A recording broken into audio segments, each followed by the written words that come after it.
The Primitive Mind Cure by Warren Felt Evans.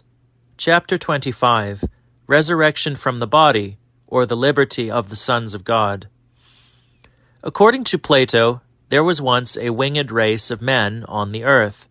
Of course, this is symbolical of a race who could emancipate themselves from the limitations and thraldom of the body, and who could rise in their thoughts above the plane of sense.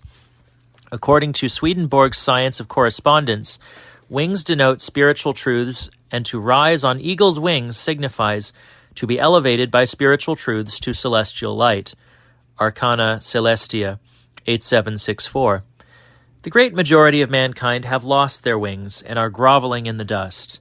Here man, fool man, inters celestial hopes, without one sigh and prisoner of earth, and pent beneath the moon, here pinions all, his wishes winged of God to fly at infinite, and reach it there, where seraphs gather, immortality on life's fair tree, fast by the throne of God. The higher soul of man, imprisoned in the body and buried in the sepulchre of irrational sense, loses the use of its wings, and its angelic powers are latent and dormant. Instead of soaring into the heavens, it can at best only wade in the mud. The true wings of the soul are faith and love, or the perception of real truth, and a pure emotional state to balance it. How to emancipate the soul from the body and the mind from the illusions of sense, so that we may attain to a truly spiritual mode of thought and feeling, and to the almost deific powers belonging to such a condition, is the great problem of religion and philosophy. Momentous consequences are involved in its solution. The importance and necessity of the resurrection of the soul from the body in order to the attainment of a spiritual life on earth is well stated by Socrates in the Phaedo of Plato. He says, "In fact, it is quite plain that if we are ever to know anything clearly, we must be released from the body, that the soul by itself may see things by themselves as they really are. And then only, methinks, shall we have that which we desire, and of which we call ourselves lovers, namely, wisdom. Here, then, is the only pathway which leads up to the temple of a true spiritual knowledge. For as Socrates, or rather Plato through him, says, we shall be so much nearer to true knowledge the more we refrain from such contact and fellowship with the body as is not absolutely necessary. The way to effect this emancipation of the soul, imprisoned in the body from material limitations at which all the ancient philosophies aimed, is as well stated by Socrates in the Phaedo as it can be expressed. He says, "They who love knowledge know that their soul, when first received by philosophy, is absolutely bound up in the body and glued fast to it, and compelled to survey the things that really exist through it as through the bars of a dungeon, and not in her own nature, and that she is wallowing in all ignorance as in a mire, and is not aware that the strength of her prison comes from her own desires, so that the prisoner actually conspires to his own captivity. Well, as I said, lovers of knowledge know that philosophy, receiving the soul in this condition, greatly encourages her and tries to effect her release by showing that perception by means of the eyes and ears and other senses is altogether deceitful, persuading her, moreover, to withdraw the senses so far as she can dispense with them, and exhorting her to retire into herself and be self-collected, and to believe none other than herself, and that part of real independent existence which she contemplates directly in herself, but to hold as untrue whatever things by means of different faculties she may perceive to be varying in their different manifestations, knowing that such as these belong to the visible and to the realm of sense, but that what she sees in herself alone belongs to the invisible and to the realm of thought. She withdraws herself as much as possible from pleasures and desires and pains and fears, deeming that when any one is powerfully affected by pleasure or fear or grief or desire, he brings upon himself no slight evil, as might be expected, like sickness or waste of property, occasioned by indulging the passions, but he suffers the last and worst of all evils, and yet takes no account of it. And what is that evil? It is this: the soul of every man at the time of undergoing intense joy or intense sorrow is led to believe that whatever causes these is most real and true, although in reality it is not so. And this applies especially to things visible. And it is in this state of feeling that the soul is most effectually imprisoned in the body, because every pleasure and every pain is, as it were, a nail, which nails and clamps the soul to the body and fashions her in the image of the body, causing her to believe that to be true which the body affirms to be true. And from agreeing with the body and rejoicing in what appertains thereto, she must perforce, I think, end by acquiring a like nature and habits. Phaedo, section 83. These are golden words, uttered by one who represents the ancient wisdom, the old wine of the kingdom of God. We need to learn to close the senses to the external world of illusion and turn the mind inward towards the light of the unseen and real world. We must forever fix it in our minds that things seen by the senses are temporal, unreal, and evanescent shadows, but things not seen by the mortal eye, but lying wholly beyond its ken, are the only eternal and enduring realities.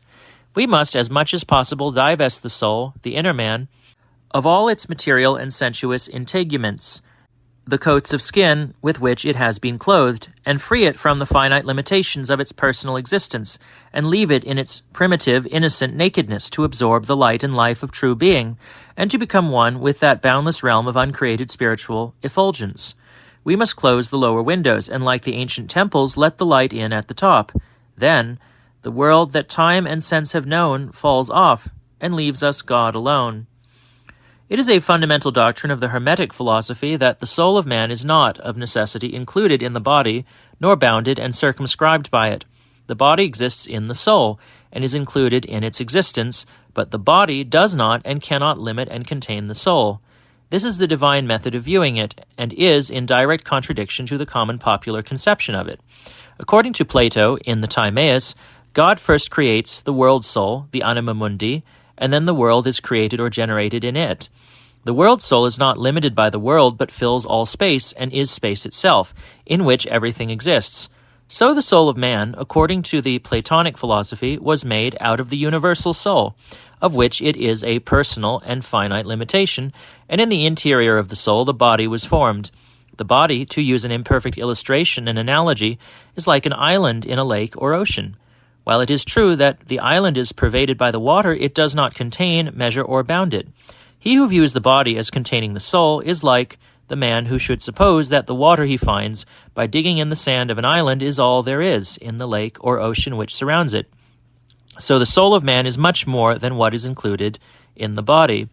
It is by divine right a freeman of infinitude, as it is not, only in our unbelief or misbelief, separated and disjoined from the divine soul of the universe. This is a principle of the ancient wisdom and is one of far-reaching importance. When the soul is freed from the bondage of the enfeebling conception that it is in the body, its fetters are broken and the stone is removed from the door of its sepulchre. It is no longer subject to the body, which is an inverted order of its life, but it becomes its rightful sovereign.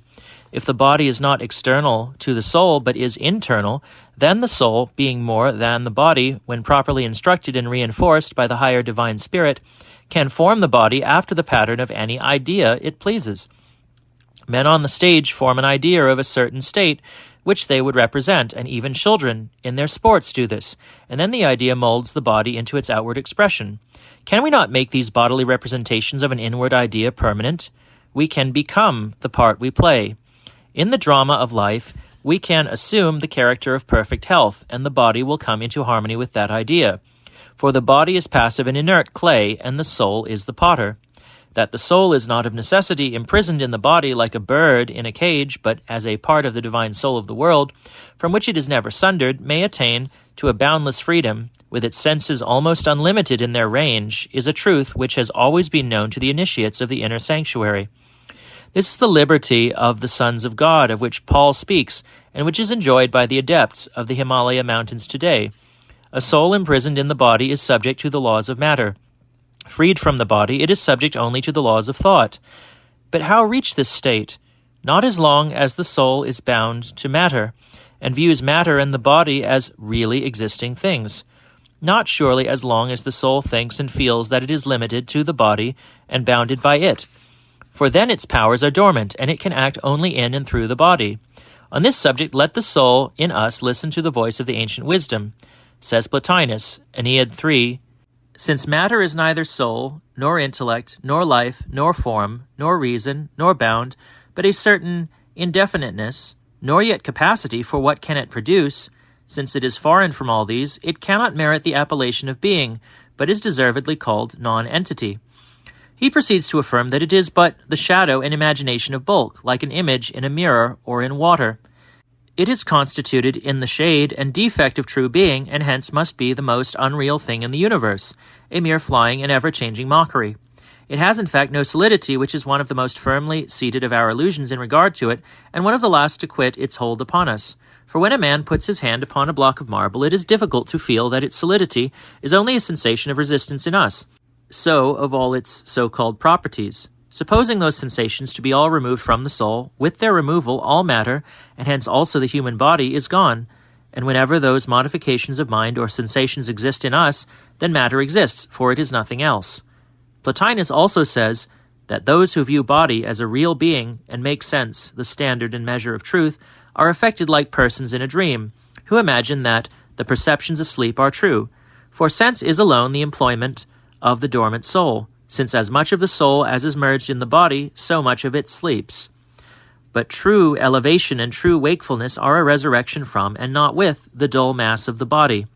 For indeed a resurrection with the body is only a transmigration from sleep to sleep, and from dream to dream, like a man passing in the dark from bed to bed.